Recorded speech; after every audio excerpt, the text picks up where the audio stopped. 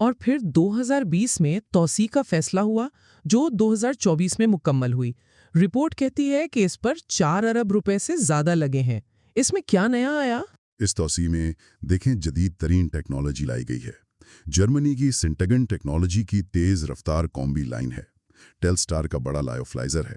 یہ ادویات کو خشک کر کے محفوظ کرنے کا ایک ایڈوانس طریقہ ہے۔ اور سنٹگن کی ہی تیز رفتار پری فلڈ سرنجز لائن بھی ہیں۔ ان سب سے نہ صرف بایولوجیکل بلکہ نان بایولوجیکل مصنوعات کی پیداواری صلاحیت میں بھی بہت اضافہ ہوا ہے۔ یہ توسیع مستقبل کی ضروریات کو ذہن میں رکھ کر کی گئی ہے۔ رپورٹ میں یوگانڈا اور کینیا سے GMP یعنی گڈ مینوفیکچرنگ پریکٹس کے سرٹیفکیٹس کا بھی ذکر ہے، جو کوالٹی کنٹرول کے بین الاقوامی معیار کی نشانی ہے۔ تو صلاحیت تو بڑھ گئی، اب ذرا مصنوعات کی بات کرتے ہیں۔ کن شعبوں پر زیادہ توجہ ہے؟ جی، جیسا پہلے ذکر ہوا، کئی اہم علاج کے شعبے ہیں۔ رپورٹ میں کچھ مصنوعات کے نام بھی ہیں، جیسے فلجن، نوواپریسن، سیمیٹائڈ، ایٹینا، ایزوبار، فیریم، نوکسین، آئیکون، ایسومیگا، ہپرن وارف، فیرولن اور اومیگا سیرینٹی۔ یہ کافی لمبی فہرست ہے۔ ان مصنوعات کا کمپنی کی مجموعی حکمت عملی سے کیا تعلق بنتا ہے؟ طبی ضروریات پوری کرنا، جن پر پہلے توجہ کم تھی، اور درآمدی ادویات کا مقامی متبادل دینا۔ IPO کے بعد جو نئی مصنوعات لانچ ہوئی ہیں، وہ خاص طور پر قابل ذکر ہیں۔ ان میں انسانی انسولین فیرولن ہے، سیمیٹائڈ ہے، فیرک کاربوکسی ملٹوز فیریم اور ہیپرین سوڈیم ہیپرین شامل ہیں۔ سیمیٹائٹ کا ذکر پہلے بھی آیا تھا، یہ GLP-1 ایگونسٹ ہے۔ اس کی کیا خاص اہمیت ہے؟ سیمیٹائڈ پاکستان کی پہلی مقامی طور پر تیار کردہ GLP-1 ایگونسٹ ہے۔ یہ اس لیے اہم ہے، دیکھیے، پاکستان میں ذیابیطیز اور موٹاپا بہت بڑے صحت کے مسائل ہیں۔ عالمی سطح پر پاکستان ذیابیطیز کے پھیلاؤ میں تیسرے نمبر پر آتا ہے۔ لہٰذا ایک مقامی طور پر تیار کردہ اور ممکنہ طور پر زیادہ سستی دوا لاکھوں مریضوں کے لیے بہت بڑا فرق لا سکتی ہے۔ اسی طرح فیریم آئرن کی کمی کے لیے ہے اور ہیپرین خون کو پتلا کرنے والی دوا ہے جس کی مانگ بھی بڑھ رہی ہے۔ تو یہ لانچز دکھاتی ہیں کہ کمپنی مقامی صحت کی ضروریات پر توجہ دے رہی ہے۔ یہ حکمت عملی تو سمجھ آتی ہے۔ اچھا، تو اب ذرا مالیاتی کارکردگی پر بات کرتے ہیں۔ رپورٹ کے مطابق مالی سال 2025 میں جو خالص فروخت ہے وہ 5,837 ملین روپے رہی۔ پچھلے سال یہ 3,659 ملین تھی، یعنی 60% اضافہ۔ یہ تو کافی زیادہ ہے۔ جی ہاں، 60% اضافہ بہت نمایاں ہے۔ رپورٹ کہتی ہے کہ یہ پیداواری حجم میں اضافے اور لائن 2 سے جو نئی مصنوعات آئیں ان کی فروخت کی وجہ سے ہے۔ یہ ظاہر کرتا ہے کہ توسیع کی حکمت عملی کم از کم فروخت کے لحاظ سے تو کام کر رہی ہے۔ لیکن کہانی صرف اتنی نہیں، مجموعی منافع یعنی گراس پروفٹ وہ بھی بڑھا۔ 1,533 ملین سے 2,288 ملین روپے ہو گیا، مگر مجموعی منافع کا مارجن یعنی GP مارجن وہ 42% سے کم ہو کر 39% رہ گیا۔ اس کی کیا وجہ بتائی گئی ہے؟ رپورٹ کے مطابق مارجن میں کمی کی بنیادی وجہ وہ ہے کہ لائن 2 کے شروع ہونے کے بعد فیکٹری کے اوور ہیڈز بڑھ گئے ہیں، خاص طور پر فرسودگی یعنی ڈیپریسیشن۔ یہ اکثر ہوتا ہے جب آپ بڑی سرمایہ کاری کرتے ہیں تو شروع میں اخراجات زیادہ ہوتے ہیں جب تک پوری صلاحیت استعمال نہ ہو۔ اچھا، تو یہ ٹاپ لائن میں اضافہ اور مارجن پر دباؤ دونوں چیزیں ساتھ چل رہی ہیں۔ ٹیکس کے بعد منافع یعنی پروفٹ آفٹر ٹیکس کا کیا بنا؟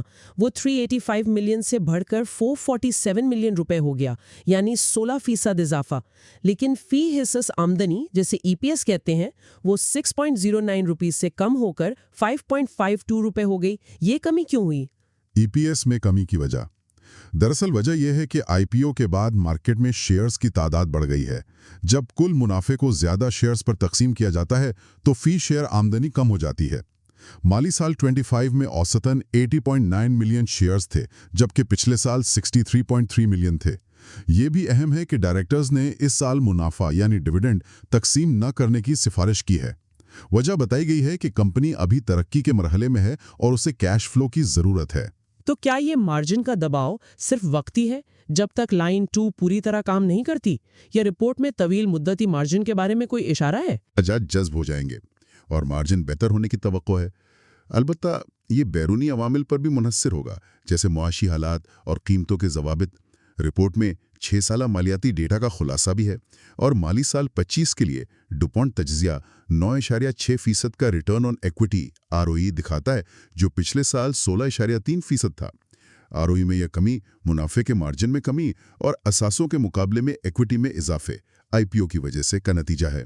مالیاتی تصویر تو کافی پیچیدہ ہے، جس میں ترقی بھی ہے اور چیلنجز بھی۔ چلیں اب ذرا گورننس اور تعمیل پر بات کرتے ہیں۔ رپورٹ کے مطابق بورڈ 7 اراکین پر مشتمل ہے، جس میں 3 خواتین ڈائریکٹرز ہیں اور 2 آزاد ڈائریکٹرز۔ یہ ایک اچھی بات ہے۔ 2 اہم کمیٹیاں ہیں، آڈٹ کمیٹی اور HR اور معاوضہ کمیٹی۔ کمپنی دعویٰ کرتی ہے کہ وہ 2019 کے کارپوریٹ گورننس کوڈ پر عمل کر رہی ہے۔ ایک دلچسپ بات یہ ہے کہ چیف فائنینشیل آفیسر یعنی CFO اور کمپنی سیکریٹری کا کردار ایک ہی شخص کے پاس ہے، جس کا جواز یہ دیا گیا ہے کہ وہ شخص مناسب قابلیت رکھتا ہے۔ اور خطرات کے انتظام یعنی رسک مینجمنٹ کے بارے میں کیا کہا گیا ہے؟ رپورٹ میں رسک مینجمنٹ کے ایک باقاعدہ نظام کا ذکر ہے، یعنی خطرات کی نشاندہی کرنا، ان کا جائزہ لینا اور ان کو کم کرنے کے لیے اقدامات کرنا۔ اہم خطرات جو بتائے گئے ہیں ان میں معاشی اور سیاسی عدم استحکام، روپے کی قدر میں کمی، خاص طور پر جب ادویات کی قیمتیں ڈریپ کنٹرول کرتی ہیں تو یہ بڑا مسئلہ بنتا ہے۔ اس کے علاوہ غیر قانونی یا غیر معیاری مصنوعات سے مقابلہ، سپلائی چین کے مسائل، IT سیکیورٹی اور مالیاتی خطرات شامل ہیں۔ چیئرمین کے جائزے میں داخلی کنٹرول اور اخلاقی معیارات پر کمپنی کی کمٹمنٹ کا اعادہ کیا گیا ہے۔ آخر میں پائیداری اور سماجی ذمہ داری کا بھی ذکر ہے۔ کمپنی نے پائیدار ترقی کے اہداف یعنی SDGs سے اپنی وابستگی ظاہر کی ہے۔ جی، رپورٹ میں کئی SDGs کا حوالہ دیا گیا ہے۔ مثال کے طور پر SDG 3 اچھی صحت اور فلاح و بہبود، یہ تو ان کے بنیادی کام سے ہی جڑا ہے، لیکن رپورٹ میں کووڈ کے دوران ملازمین کی حفاظت اور ہیلتھ اسکریننگ کا ذکر ہے۔ SDG 9 صنعت، اختراع اور بنیادی ڈھانچہ، لائنائے میں جو 4 ارب روپے سے زائد کی سرمایہ کاری ہے وہ براہ راست اس ہدف سے متعلق ہے۔ SDG 5 صنفی مساوات، بورڈ اور مینجمنٹ میں خواتین کی نمائندگی اور مساوی مواقع کی پالیسی کا ذکر کیا گیا ہے۔ یہ مثالوں کو کمپنی اپنی کارپوریٹ سٹیزن شپ کے ثبوت کے طور پر پیش کرتی ہے۔ رپورٹ میں یہ بھی بتایا گیا ہے کہ مالی سال 25 میں کمپنی نے قومی خزانے میں تقریباً 419 ملین روپے ٹیکسوں اور لیویز کی شکل میں جمع کرائے۔ تو مجموعی طور پر دیکھیں تو BF بائیو سائنسز ایک ایسی پاکستانی بائیوٹیک کمپنی کے طور پر سامنے آ رہی ہے جو اہم بین الاقوامی شراکت داریوں اور حال ہی میں مکمل ہونے والی بڑی توسیع کے ساتھ ترقی کے راہ پر ہے۔ وہ مقامی صحت کی جو اہم ضروریات ہیں جیسے ذیابیطیز، ان پر توجہ دے رہی ہے۔ تاہم فروخت میں زبردست اضافے کے باوجود منافع پر دباؤ اور معاشی چیلنجز بھی صاف نظر آ رہے ہیں۔ ساتھ ہی وہ گورننس اور پائیداری کے معیارات پر عمل کرنے کا عزم بھی ظاہر کر رہی ہے۔ بالکل درست کہا آپ نے۔ یہ رپورٹ BF بائیو سائنسز کو ایک انتہائی اہم موڑ پر دکھاتی ہے۔ IPO اور لائن 2 کی توسیع کے بعد کمپنی کے پاس صلاحیت بھی ہے اور نئی مصنوعات کی ایک پائپ لائن بھی۔ اب اصل سوال یہ ہے جو ہمارے سننے والوں کے لیے بھی غور طلب ہے، کیا BF بائیو سائنسز اپنی اس بڑی ہوئی صلاحیت اور نئی مصنوعات کو مؤثر طریقے سے استعمال کر پائے گی تاکہ فروخت میں اضافے کو آنے والے سالوں میں منافع میں پائیدار بہتری اور شیئر ہولڈرز کے لیے ویلیو میں تبدیل کیا جا سکے؟ خاص طور پر پاکستان کے موجودہ مشکل معاشی حالات اور ادویات کی قیمتوں پر سخت حکومتی کنٹرول کے ماحول میں یہ ایک بڑا چیلنج ہوگا۔ ان کا آئندہ سفر یقیناً دیکھنے کے لائق ہوگا۔ اس تجزیے میں شامل ہونے کے لیے آپ کا بہت شکریہ۔